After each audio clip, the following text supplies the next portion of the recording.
From the headquarters of Tell Us Through English in Quito, Ecuador, this is From the South. I'm Doris Polo.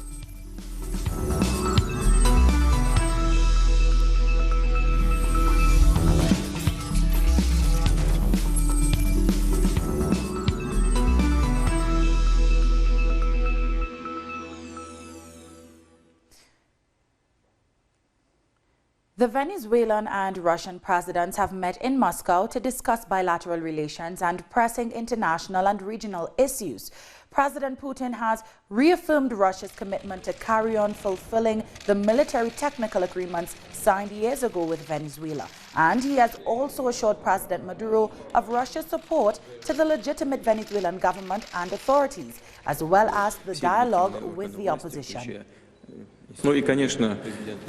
And of course, we are actively cooperating in the international arena. You know that Russia consistently supports all legitimate authorities, including the Institute of the Venezuelan President and that of the Parliament. And of course, we support the dialogue that you, Mr. President, your government is conducting with the opposition forces. We consider any refusal of dialogue to be irrational, harmful to the country, and bearing only threats to the welfare of the Venezuelan people. We always support legitimate authorities, and I think we have proved that we can jointly overcome any difficulties. We support established cooperation in all areas.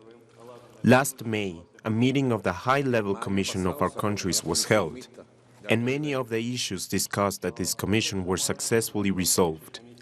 We are talking about a number of areas: food, healthcare, energy, and many other areas. Therefore, today's meeting is very important. We can take stock of what has been done this year in order to see what problems we still have, what realities we are facing, how progress is being made in a number of areas, and make plans for the future. We always feel very comfortable in Moscow and are always happy to be here. A new United Nations study warns that climate change is devastating our oceans, glaciers, and other frozen regions as never before. The new report by the Intergovernmental Panel on Climate Change shows that warming oceans and fast-melting ice sheets could lead to a 1-meter rise in sea levels by 2100 if carbon emissions keep climbing. This is 10 times the rate in the 20th century and will have catastrophic implications for over 1 billion people living in low-lying or high mountain regions and also marine and freshwater ecosystems. But the IPCC report also highlighted that urgent and radical action may yet avert some of the worst possible outcomes of the climate crisis. This new IPCC special report highlights the urgency of prioritizing timely, ambitious, and coordinated action to address widespread and enduring changes in the ocean and cryosphere.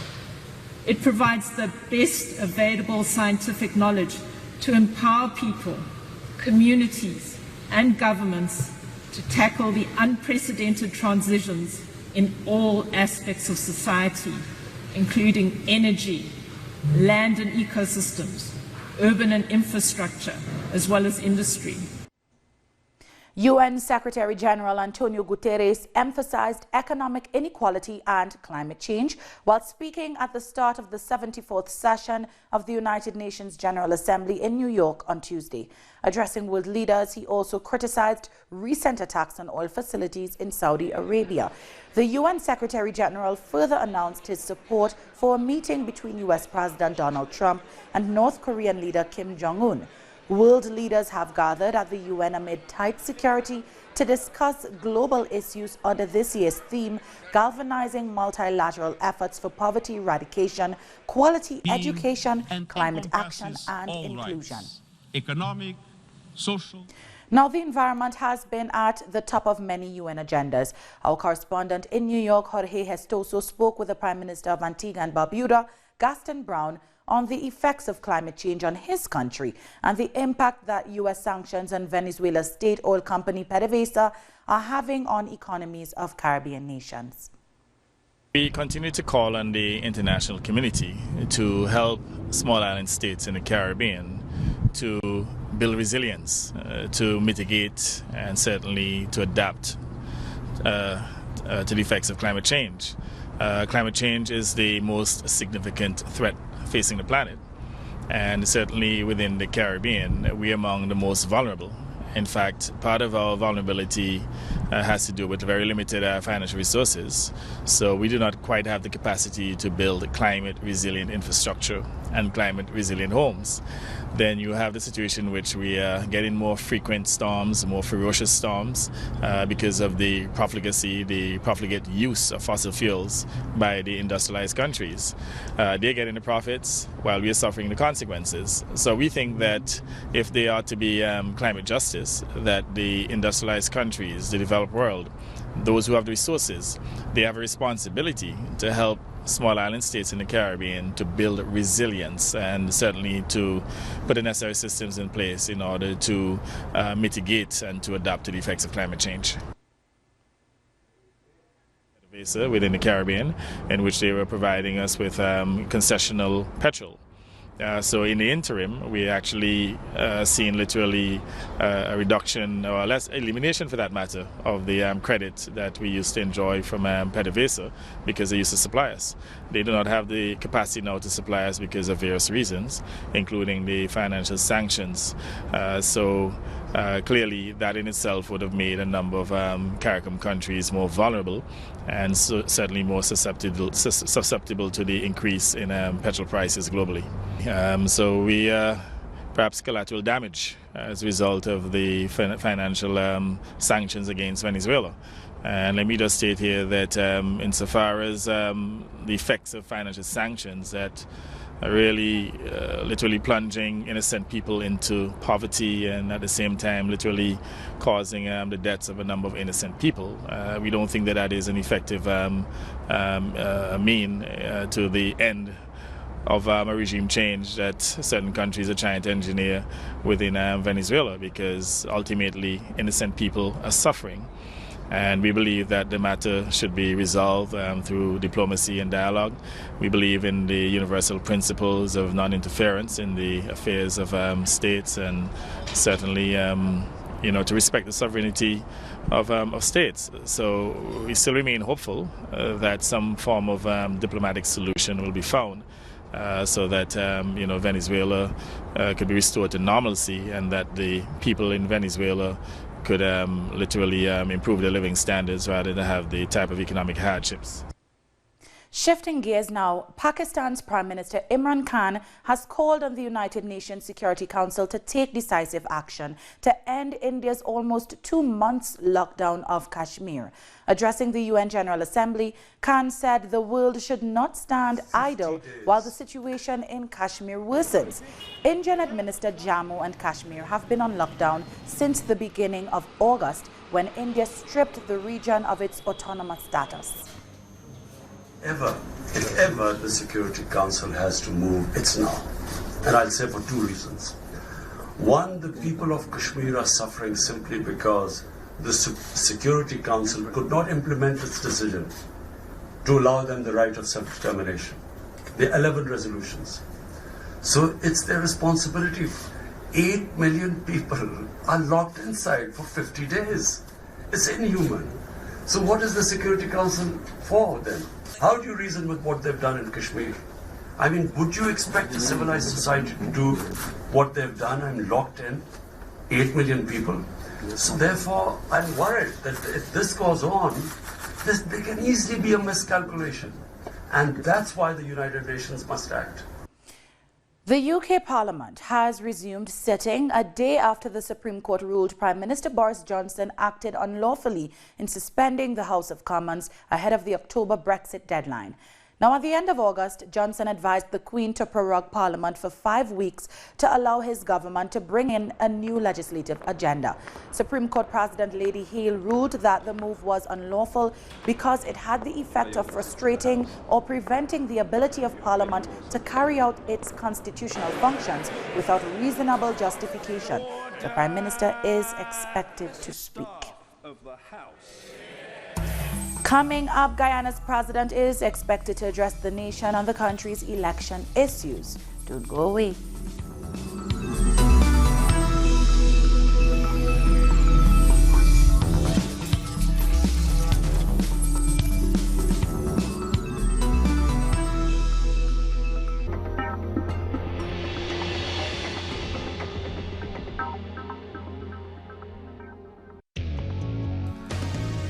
A review of the world news that investigates, incites analysis, and induces criticism, because every event has a context. Pusimos el punto en E. Dotting the I. Saturdays, only on Telesur.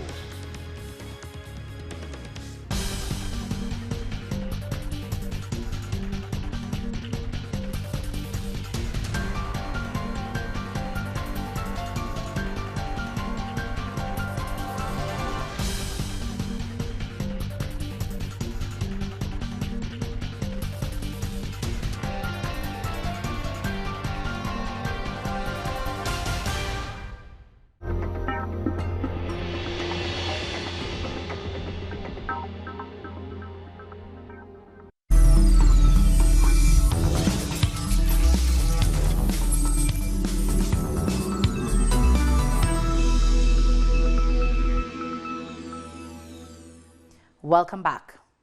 Chavista lawyers or lawmakers in Venezuela have returned to the opposition-controlled National Assembly on Tuesday.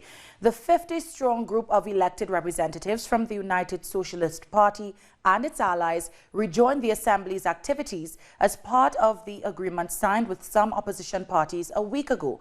President Nicolas Maduro said they would seek to work with other members to overcome the National Assembly's breach of the Constitution. This currently means its decisions are null and void.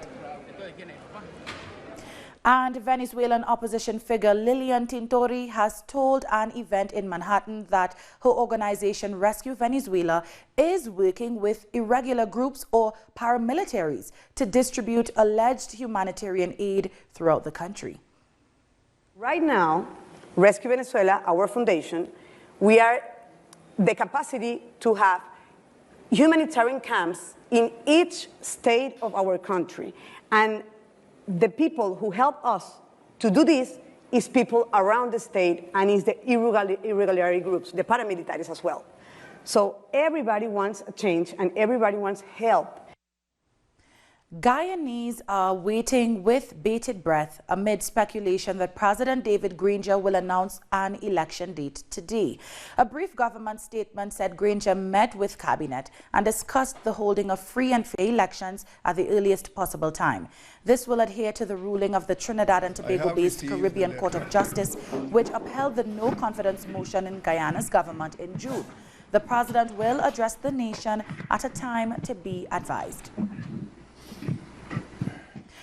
Protests have continued around Haiti as demonstrators vow to remain on the streets until President Jovenel Moïse leaves office. On Tuesday, protesters in the capital Port-au-Prince burnt tires and blocked streets to express their displeasure at the country's government and prevailing fuel shortages. The protesters are demanding that Moïse steps down following corruption allegations against him and other senior officials. Jovenel Moïse, we tell him to leave. We don't want him in the country because he is defendant, a thief. We are hungry. Children cannot go to school. There is no food. There is nothing. That is why we are on the streets until we get rid of Jovenel Moïse. In celebration of the 40th anniversary of the National Police, President Daniel Ortega remarked on the heroism of Nicaragua's long list of important revolutionary figures. The president thanked the international police delegations from friendly and brother countries for accompanying Tuesday's parade. The civic event, open to the Nicaraguan public, followed the more formal military celebration on Monday. President Ortega stressed that the national police, like the army, is a manifestation of the people, organized to defend life and the security of all Nicaraguan families without exception. In Argentina, one worker has died and others have been injured in an accident at a construction site at Ezeiza Airport. Construction workers say the accident happened due to unsafe working conditions, but didn't give further details about the nature of the accident. Workers also say that the construction company was rushing them to finish work before Monday, when President Mauricio Macri was set to inaugurate the site ahead of October's presidential elections. An historic feat in Colombia, as the first collective hearing of members of the former FARC was held before the Special Jurisdiction for Peace. They'll be responding to things which took place during the armed conflict. The once commanders of the former guerrilla FARC arrived at the headquarters of the Special Justice for Peace. They were to submit their first collective account of what happened during that armed conflict period, in fulfillment of the agreements signed in the Havana Peace Accords. This is the first time that a collective account is presented this way. It allows us to reconstruct what took place with many contributions and then help to speed up the reconstruction process. The hearing began with the naming and identifying of each of the individuals appearing before the court. In total, 7 former commanders from the old FARC, including some who had come from La Guajira, all with a firm commitment to recognize the ethical and political responsibility they have in what took place during those years. Our struggle was born in the defense of life and the agrarian reform. In this opportunity, we will continue to appear here, on this stage of justice, just as we have done in other spaces, asking for forgiveness and recognizing the errors committed, which ended in the ceasefire and the definitive end to the war, promoting the reconciliation Colombia needs. The search for truth, justice, and non-repetition are fundamental pillars in this process, where the members of the old FARC must also respond in detail for the demands made by the victims during the course of the conflict. The demands of the victims who are asking to know what happened with the others who were kidnapped, in addition to the 35 specific petitions for truth, and which are presented on the date by the victims, and which are specific in their questioning regarding their family members or regarding the circumstances of their kidnappings. For this public ministry, it's fundamental that in what's written today, they clarify these requests for truth and many other things. The FARC members who appeared before the hearing also made a call to the state agents who participated in the war to be part of the clarification of the truth before the victims which the conflict has left in Colombia. We're taking one last break, after which we'll bring you details on a water shortage in Zimbabwe's capital, Harare. Join us after this.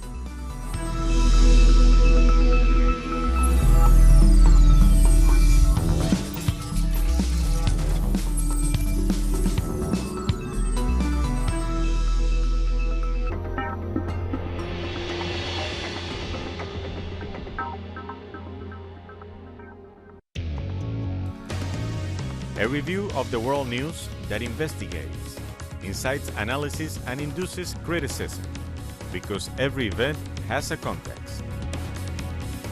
Pusimos el punto en la I. Dotting the I. Saturdays, only on Telesur.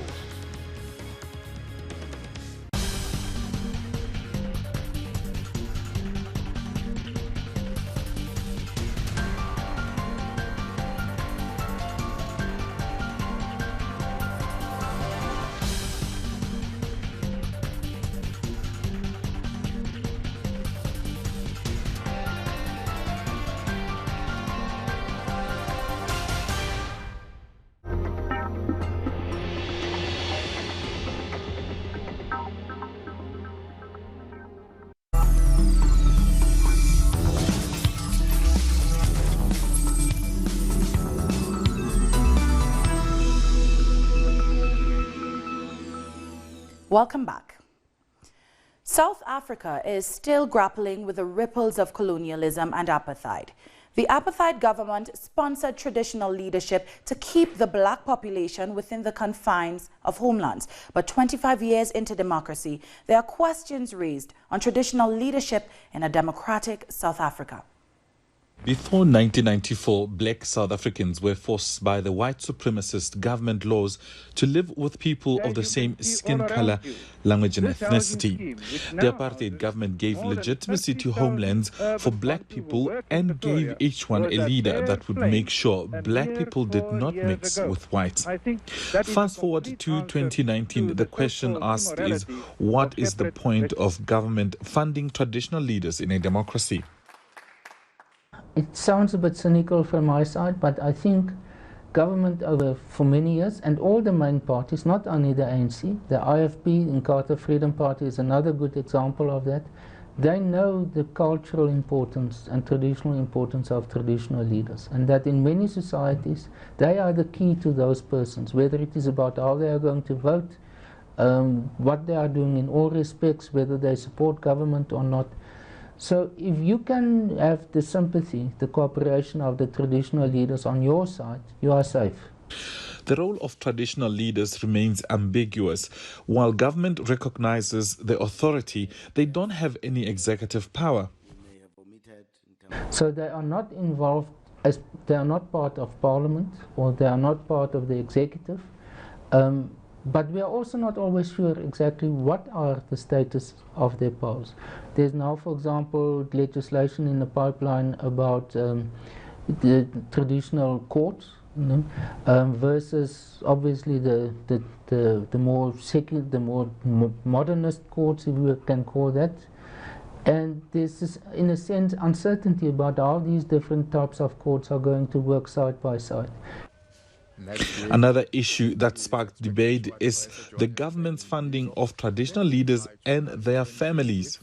South Africa's largest tribe, the Zulu Nation, have a king that gets the biggest cut of funding for traditional leaders. Opposition parties questioned why King Goodwill Zwelithini gets an equivalent of $5 million per year. At the same time, government is yet to resolve grievance by the Aboriginal people of South Africa. South Africa has one of the most progressive constitutions in the world. While it seeks to protect the marginalized, will it protect traditional leaders who are associated with creating a patriarchal society? Matuba Mahlachi for Telesur in Pretoria, South Africa. Zimbabwe's capital city, Harare, is battling a severe water shortage following the city council's decision to shut down its main water treatment plant due to a lack of water treatment chemicals. Now, the economic crisis in the country has made it difficult for the council to raise the monthly fee of $2.7 million, which is required to import the water treatment chemicals. The development has left more than 2 million people in the city and surrounding areas without access to safe water. There are fears that waterborne diseases such as cholera and typhoid could break out. The water situation in Harare is dire, is a desperate situation, in the sense that yesterday our technical staff on the ground had announced shutdown of the production plant, having been necessitated by the depletion of water chemicals, mainly one chemical which is critical as a primary disinfectant, which is chlorine gas. Civilians in Cameroons Anglophone region have continued to bear the brunt of the brutal conflict between the government and separatists advocating for the independence of the region. Violent conflict has rocked the region since 2016 when armed separatists declared the independence of the region that constitute a minority in the largely French-speaking country. The English speakers accused the central government of discriminating against them and deliberately underdeveloping their region. It is very bad. For 3 years today, we have been suffering. So really, we really need the peace. So we pray that as concerning the dialogue that is coming, we pray that everything should move well so that the peace should reign. And then our country should come as it was before. West Papua University students have held a silent protest during the funeral of their colleagues killed during recent protests. The two students are among dozens of people killed in clashes with Indonesian security forces during recent protests. University students went into the streets on Monday against alleged racism by Indonesian government, and about 32 people have reportedly been killed and several others injured during the demonstrations. At least 26 people died and 100 were left injured in Pakistan after a 5.8 magnitude earthquake shook the northern region. The earthquake was also felt in Lahore, Peshawar and Pakistan-administered Kashmir, with people rushing into the streets in fear of aftershocks. Footage of the destruction in Mirpur showed damaged buildings and large holes in many roads, with cars and buses overturned. Dozens of homes and shops were destroyed by the tremor, while some villages were submerged in water after a breach at a canal. The earthquake came very quickly. We ran outside and came to know that the village suffered massive losses. Many children got buried under the rubble. We pulled them out and took them to the hospital. Iran's President Hassan Rouhani has accused the United States of sponsoring terrorist groups in the Middle East. Speaking during an interview with a U.S. television station, Rouhani said his government has evidence that the U.S. is funding and providing arms to terrorist groups in Syria, such as the so-called Islamic State. He added that U.S. interference in the region has created a fertile climate for the expansion of terrorist groups. And today, America, unfortunately, is the supporter of terrorism in our region. And wherever America has gone, terrorism has expanded in their wake. Wherever we have gone on the other side, we have defeated terrorism. One example is Daesh or ISIS in our region. Vis-a-vis the nuclear issue, we are committed to the non-proliferation treaty as well as the protocols, the additional protocols. So our activities are peaceful. And with that, we've come to the end of this news brief. You can find these and many other stories on our website at telesurenglish.net. And join us on social media, Facebook, Twitter, and Instagram. For Telesur English, I'm Doris Polo. Thank you for watching.